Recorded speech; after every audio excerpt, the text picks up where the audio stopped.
There is a phrase that has traveled through spiritual traditions, mystery schools, occult philosophy, and modern awakening culture for centuries. As above, so below. As below, so above.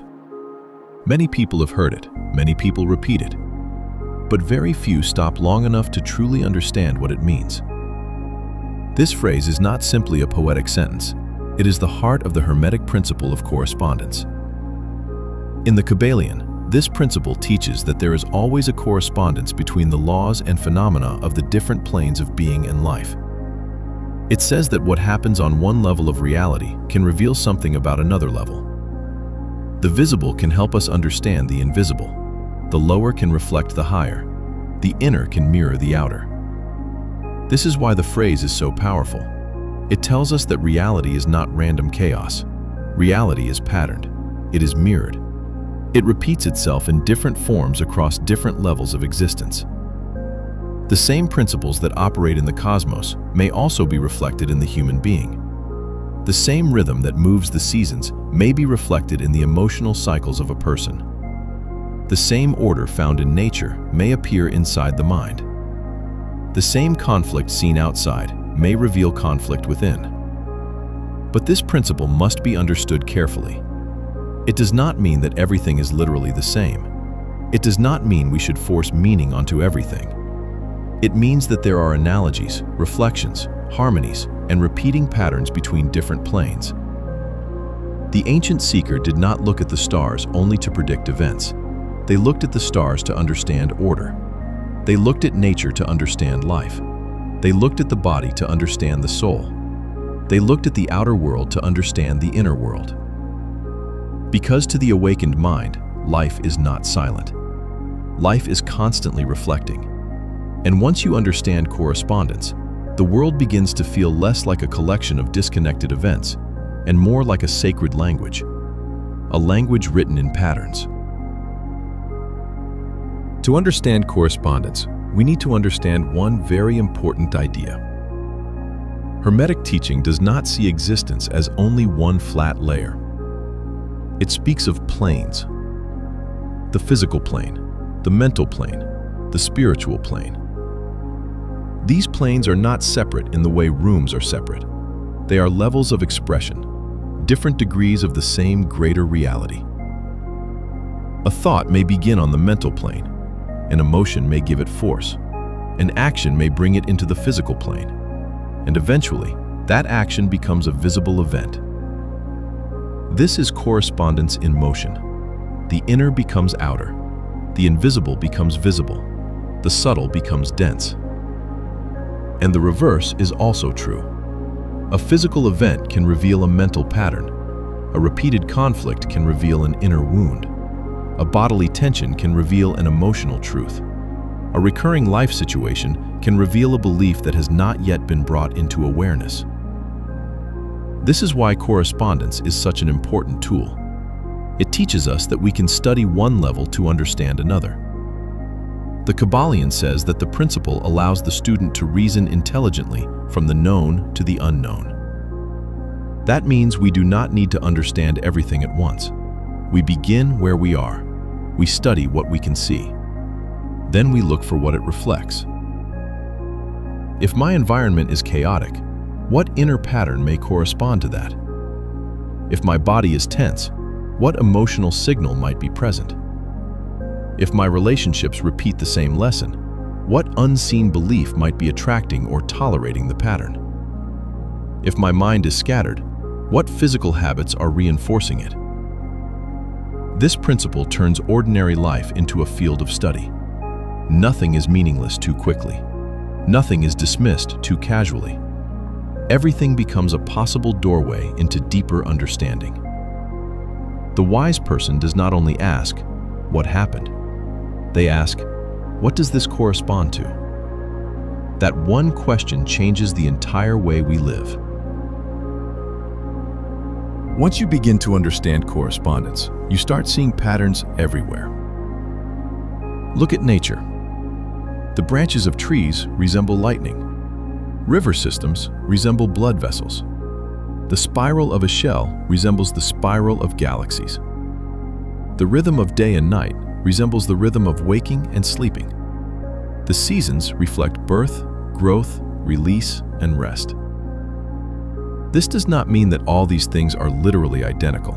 That would be too simplistic. But it does mean that reality seems to express certain patterns again and again. Expansion and contraction, order and chaos, death and rebirth, light and darkness, growth and decay, stillness and movement. The part reflecting the whole. The same themes appear in the body, in the mind, in nature, in society, and in the cosmos. And this is what makes the principle of correspondence so exciting. It gives us a way to read life. When you understand that reality repeats patterns, you begin noticing the lessons earlier. You do not need to wait until the same pattern destroys you 10 times. You begin recognizing, this is the same lesson in a different form. This is the same wound wearing another mask. This is the same opportunity appearing at another level. This is the same truth reflected through a new situation. The inner evolution says reality is not a wall, but a mirror, and that every event, person, and emotion reflects unseen patterns within you. That is correspondence expressed in deeply practical language. Life reflects. And once you understand that, the universe becomes a teacher. The problem at work may reflect a boundary issue.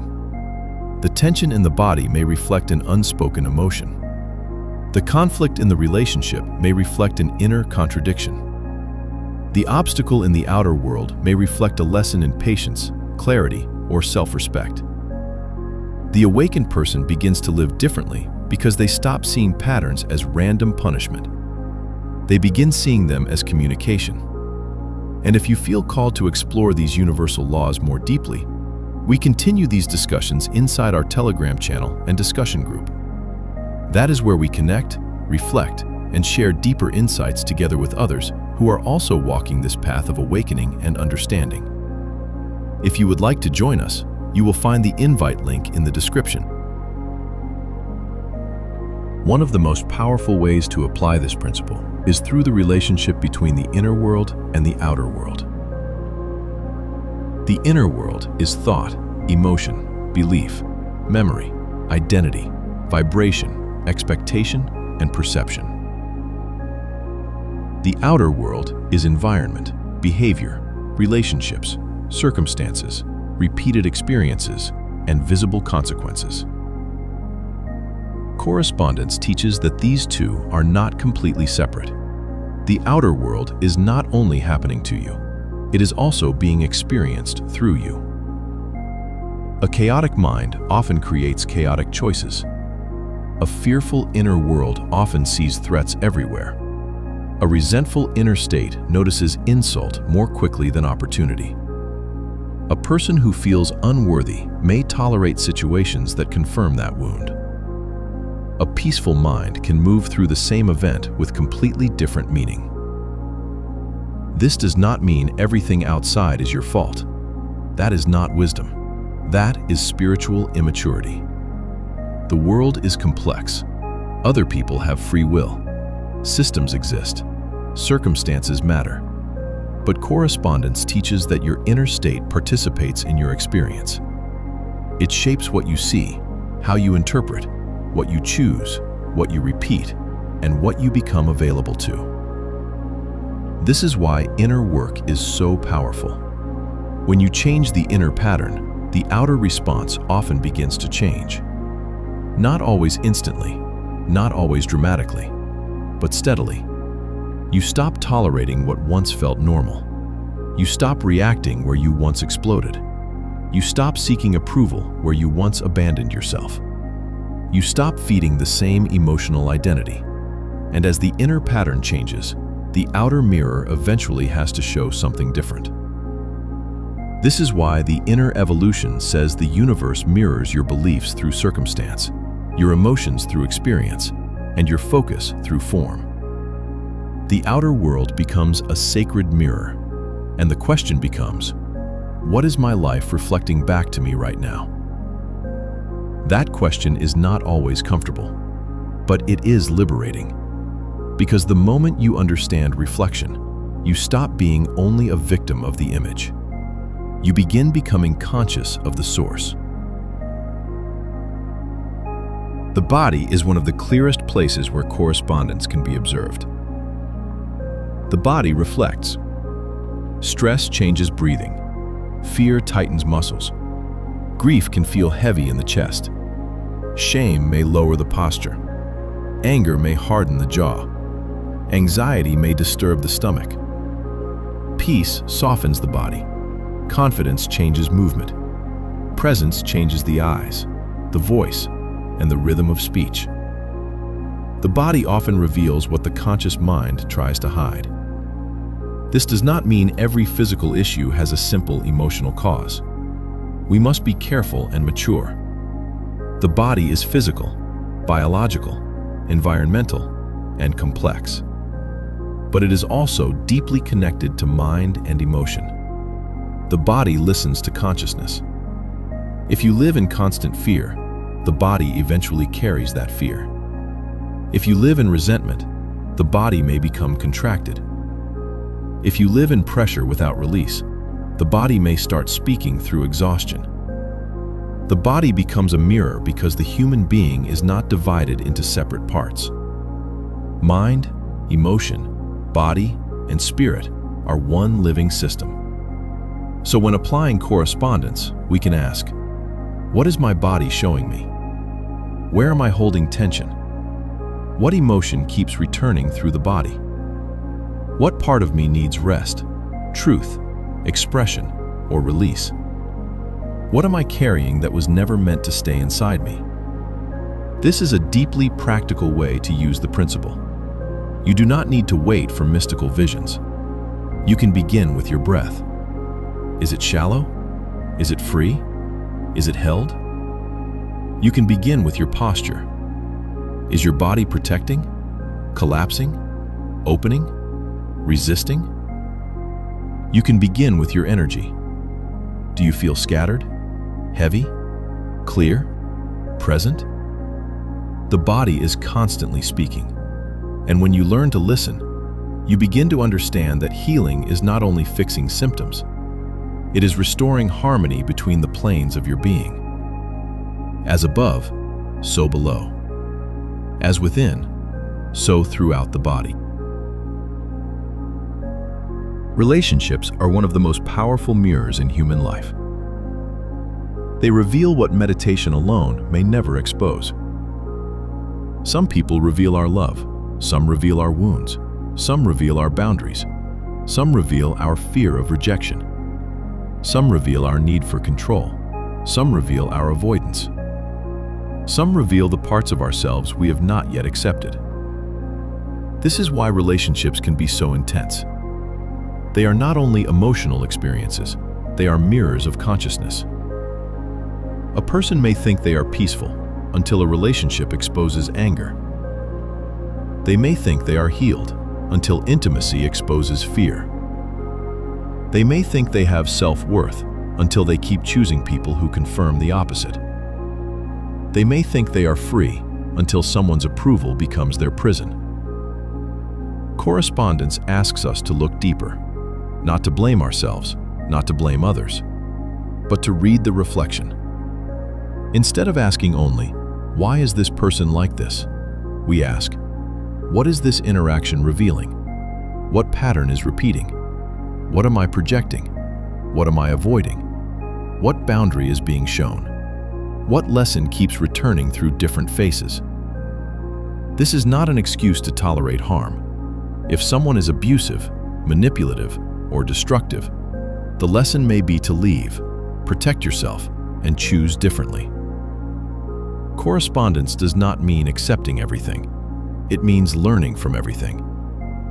And when this principle is understood, relationships become powerful teachers. Every trigger becomes a doorway. Every repeated pattern becomes a message. Every conflict becomes a mirror. Every attraction becomes a clue. Every resistance becomes a point of inquiry. The awakened person does not use correspondence to judge others. They use it to awaken themselves.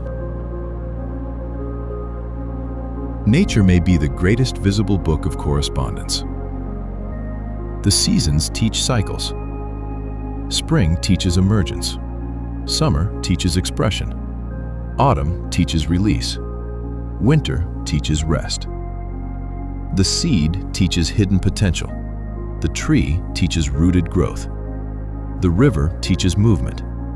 The mountain teaches stillness. The ocean teaches depth. The sun teaches radiance. The moon teaches phases. The stars teach vastness. When ancient seekers studied nature, they were not simply admiring scenery. They were reading law. They saw that the universe teaches through form. A seed does not become a tree by force, it follows law. A river does not become powerful by resisting movement, it flows.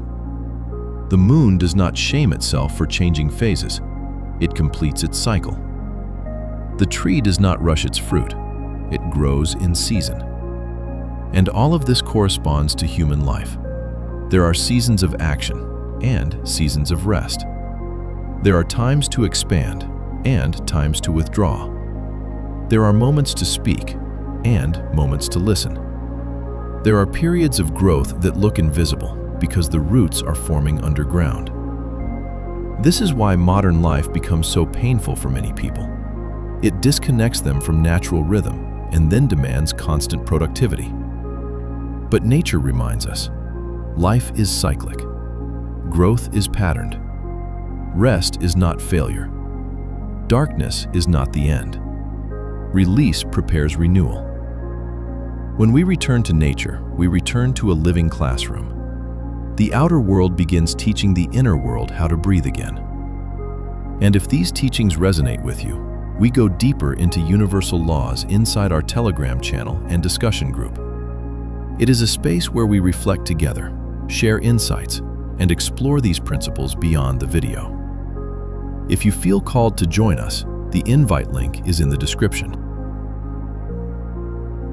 Now let us make this principle practical. How do we actually use correspondence in daily life? First, slow down and observe. A rushed mind misses reflection. A reactive mind misses pattern. A distracted mind misses meaning. Second, ask better questions. When something repeats, ask, what does this correspond to inside me? What belief, fear, wound, or habit might be reflected here? What is life showing me through this situation? Third, study your environment. Your room, your workspace, your digital life, your relationships, your habits, they all reveal something.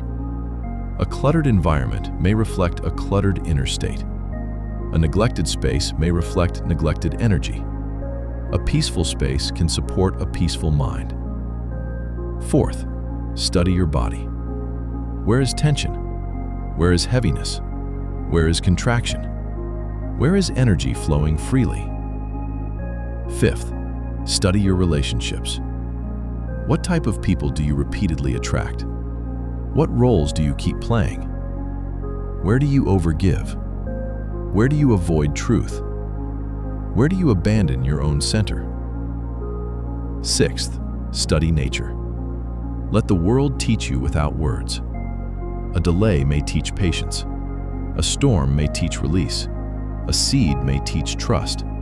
A sunset may teach surrender. A river may teach movement around obstacles. This is not about becoming obsessive and forcing mystical meaning into every small thing. It is about becoming awake enough to recognize when life is reflecting something important. The practice is simple. Pause, observe, reflect, adjust, act. This is how correspondence becomes transformation. Because once you can read the mirror, you can change what is being reflected. Awakened people use correspondence differently from unconscious people. The unconscious person sees life as a series of disconnected events. Something happens, they react. Something hurts, they blame. Something repeats, they call it bad luck. Something triggers them. They project it outward. But the awakened person begins looking for the pattern. They ask, what is the teaching? What is the reflection? What is repeating? What is this situation showing me about my consciousness? What does this outer event correspond to inwardly? That is why awakened people grow faster. Not because life stops challenging them, but because they extract wisdom from the challenge sooner. They do not wait for the lesson to become destructive before they pay attention. If a relationship drains them, they ask what boundary is missing. If a pattern repeats, they ask what belief is active. If the body collapses, they ask where they ignored inner truth. If their environment becomes chaotic, they ask where attention has been scattered. If they feel resistance, they ask what fear is guarding the gate. This is spiritual intelligence.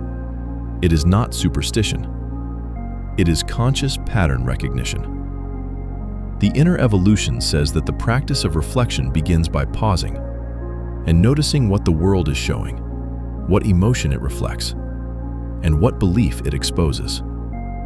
It then says that when this is understood, life becomes dialogue, consciousness talking to itself. That is a beautiful way to describe correspondence. Life becomes dialogue, not random noise, not punishment, not meaningless struggle, dialogue. And the awakened person learns to listen. A delay may teach patience. A storm may teach release.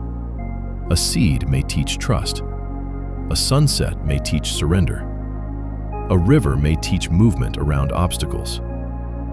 This is not about becoming obsessive and forcing mystical meaning into every small thing. It is about becoming awake enough to recognize when life is reflecting something important. The practice is simple. Pause, observe, reflect, adjust, act. This is how correspondence becomes transformation. Because once you can read the mirror, you can change what is being reflected. At the highest level, the principle of correspondence is not only about personal growth. It is about unity. The small reflects the great. The human reflects the cosmic. The body reflects the mind. The mind reflects the spirit. The individual reflects the collective. The visible reflects the invisible. The many reflect the one. This is why, as above, so below, is such a sacred phrase. It reminds us that reality is not broken into unrelated fragments. Everything is part of one living order, appearing at different levels, through different forms. To know yourself deeply is to begin understanding the universe. To study the universe deeply is to begin understanding yourself. Because the same intelligence moves through both. The same life that unfolds in the stars also breathes through the human chest. The same rhythm that moves the ocean also moves emotion. The same cycle that turns night into dawn also moves the soul through darkness into awakening. The seeker eventually realizes that the universe has been speaking all along, through the body, through nature, through relationships, through repeated lessons, through seasons, through symbols, through silence, through the mirror of reality itself. And when that realization deepens, life becomes sacred again. Not because every moment is easy, but because every moment can teach. The world is no longer just something to survive.